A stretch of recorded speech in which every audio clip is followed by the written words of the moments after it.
पूछ रहे थे, सर ये डिजिटल जनगणना कैसे होगा। तो चलिए अब हम आपको लाइव दिखाते हैं, ध्यान से देखिए स्टेप बाय स्टेप। यह डिजिटल गणना जो हो रहा है कैसे होगा, क्या क्या सवाल होगा, कैसे सवाल भरना होगा, क्या वेबसाइट है, कौन से वेबसाइट से हमें इसे भरना है। तो चलिए हम स्क्रीन को जो है शेयर करते हैं। हुआ है se.cansu.gov.in, इस पे जाके क्लिक कीजिएगा।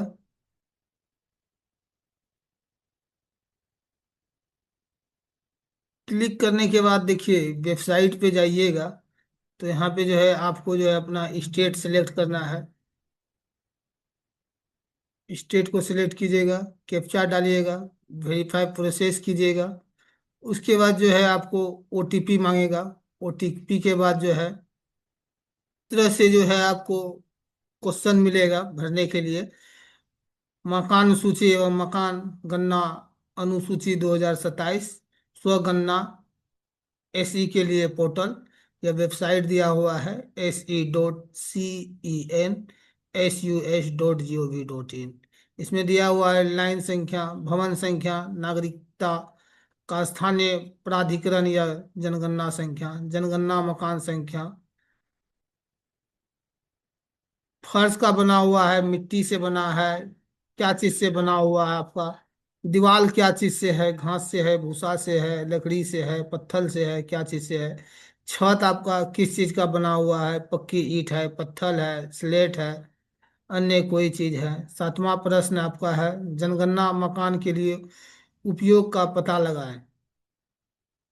वास्तव रूप में लिखें और नीचे दिए गए सूची को उपयुक्त कोड का चयन करें तथा कॉलम के बाईं तरफ खाने में दर्ज करें। आवास है, दुकान, कार्यालय है, स्कूल कॉलेज आदि जो भी है आपको जो है भरना है। यदि कॉलम 7 में कोड 1 या 2, तो जनगणना मकान की स्थिति अच्छे 1 रहे, योग 2 3। दुकान कार्यालय 7 नंबर का दिया हुआ है, यही है। इसमें देख लीजिएगा, बताया गया है अच्छे 1 रहे, योग 2 में आवास से है। उसके बाद 3 है दुकान या कार्यालय। इस तरह से आगे बढ़िएगा। कॉलम 9 से 13 तक इन कॉलम में तभी भरे जब जनगणना मकान पूर्ण या आवासीय उपयोग में लाया जा सकता है। जब तक आप 9 से 13 तक का प्रश्न को आपको भर लें, मकान जनगणना का, उसके बाद ही आपको परिवार कार्यालय क्रमांक, प्रत्येक परिवार को अलग क्रम संख्या दे, प्रत्येक स्थानीय परिवारों के लिए 999 दर्ज करें। इस परिवार में सामान्य रहने वाले व्यक्तियों की कुल संख्या। कॉलम 11 से 13 परिवार के कुल मुख्य से संबंधित विवरण, परिवार के मुखिया का नाम। अब इसमें बहुत से लोगों का सवाल है, सर मुखिया हम किसे बनाएं, हमारे पिताजी हैं हम उनको बनाएं, हमारी शादी हो गई है। तो यह बता दें आप इसमें बंधे हुए नहीं हैं, यह स्व गणना है, आपको स्वयं करना है। ये आप पे डिपेंड करता है आप किस पे जाना चाहेंगे। आप अपने मुखिया बनना चाहते हैं घर का या पिताजी को, तो यह स्व गणना है, अपने से यह फैसला लें। परिवारों के लिए कॉलम 12 व 13 न भरें। संस्थागत परिवारों के लिए न भरे, लिंग पुरुष स्त्री जो भी हो। यदि अनुसूचित जाति या अनुसूचित जनजाति या अन्य 1 या 2 अन्य अनुसूचित जाति केवल हिंदू, सिख एवं बौद्ध हो सकती है, अन्य किसी धर्म में नहीं। अनुसूचित जनजाति किसी भी धर्म में हो सकता है। अनुसूचित जनजाति एसटी जो है किसी भी जाति में धर्म में हो सकता है। कॉलम 14 से 34 तक, 14 से 34 सामान्य परिवार के लिए भरे। परिवार एवं गैर आवासीय जनगणना मकानों के लिए, इस मकान में स्वामित्व की स्थिति, अपना एक किराए पर परंतु अन्य अपना मकान, 2 किराए के लिए अपना मकान नहीं है, 3 4। इस परिवार के पास रहने के लिए कमरे की संख्या। इस परिवार में रहने वाले विवादित दंपतियों की संख्या रिकॉर्ड करें। कॉलम 17 से 25 तक परिवारों की उपलब्धियां। पेयजल का मुख्य स्रोत क्या है? इसमें डे पेयजल स्रोत की उपलब्धता क्या है? प्रकाश का मुख्य स्रोत क्या है? बिजली है, मिट्टी, तेल जलाते हैं। शौचालय का सुलभ क्या है? केवल परिवार के लिए है या अन्य परिवार के साझा के लिए है? परिवार वाय परिवार है या तो इस एक ही शौचालय में परिवार सार्वजनिक है शौचालय है। यदि कॉलम 20 से 1 या 2 शौचालय का प्रयोग, नीचे दिए गए सूची को कोड संख्या के दर्ज करें। गंदे पानी की निकासी किससे जुड़ी हुई है? ढकी नाली है, खुली नाली है, किसी भी नाली से नहीं है, इनको भरे। परिवार के अंदर स्नान करने की सुविधा उपलब्ध है, स्नान घर है या नहीं है? रसोई घर में एलपीजी एनपीजी गैस कनेक्शन की उपलब्धता है या नहीं है, नीचे दें। खाना पकाने के लिए प्रयुक्त मुख्य ईंधन क्या है आपका?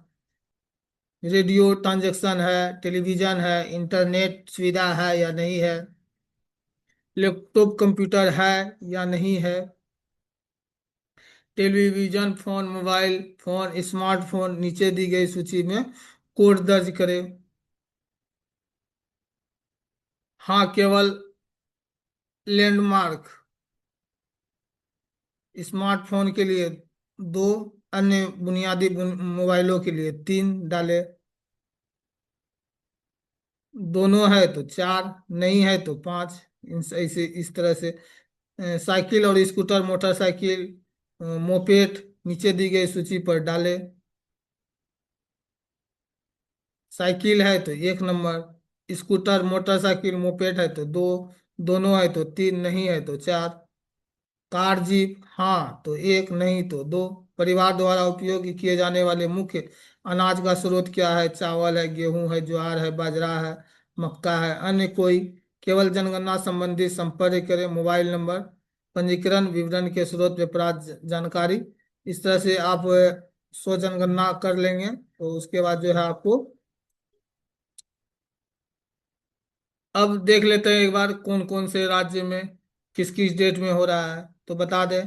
अंडमान और निकोबार द्वीप समूह, दिल्ली, नई दिल्ली, दिल्ली नगर पालिका परिषद एवं दिल्ली छावनी बोर्ड, गोवा, कर्नाटक, लक्षद्वीप, मिजोरम, उड़ीसा और सिक्किम में 1 अप्रैल से 15 अप्रैल यह स्व जनगणना। और उसके बाद जो है मकान में आके जो है महा मकान सूची एवं मकान की गणना, जो कि आपको जो है आके जो है सरकार के कर्मचारी के द्वारा जो है विभाग के द्वारा जो है लोग आके आपको जो है उसमें सुधार करने का मौका मिलेगा। और वह जो है फिजिकल रूप से करेगा 16 अप्रैल से।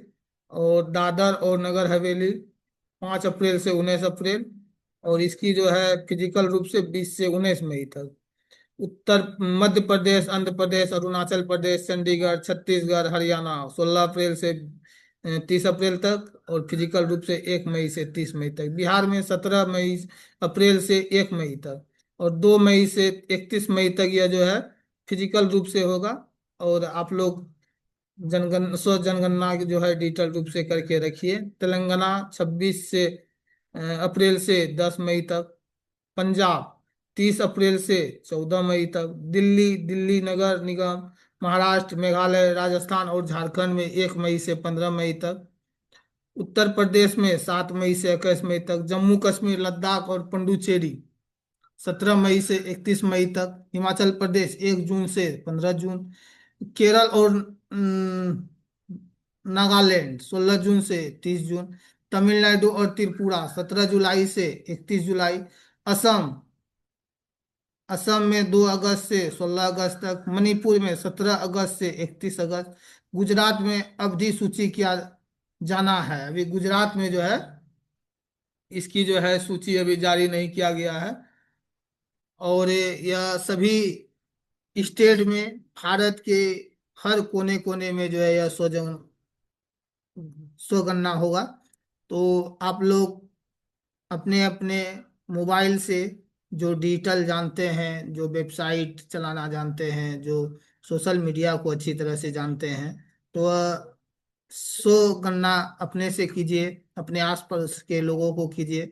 इसमें किसी को किसी तरह से एक चवन्नी भी नहीं देना है, क्योंकि सरकार जो है इस पे जो है पहले से ही बहुत भारी मात्रा में खर्च कर चुकी है।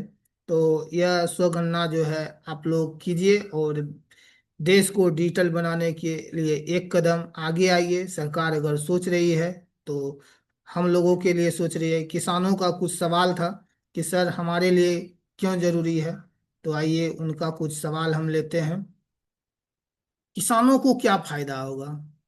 अब सुनो, किसान भाइयों के लिए सबसे जरूरी बात, सरकार को सही जानकारी मिलेगी, किसानों के लिए सही योजना बनेगी।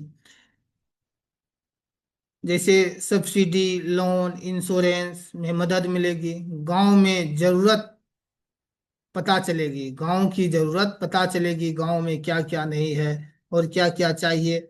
सरकार आपका डाटा डिजिटल कर रही है, लेकिन क्या आप अपना बिजनेस डिजिटल किया है?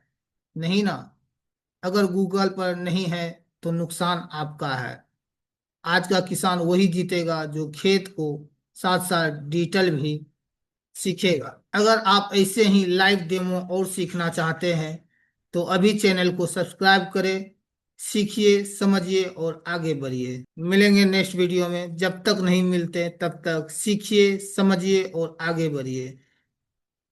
जय हिंद, जय भारत, जय जवान, जय किसान। धन्यवाद दोस्तों।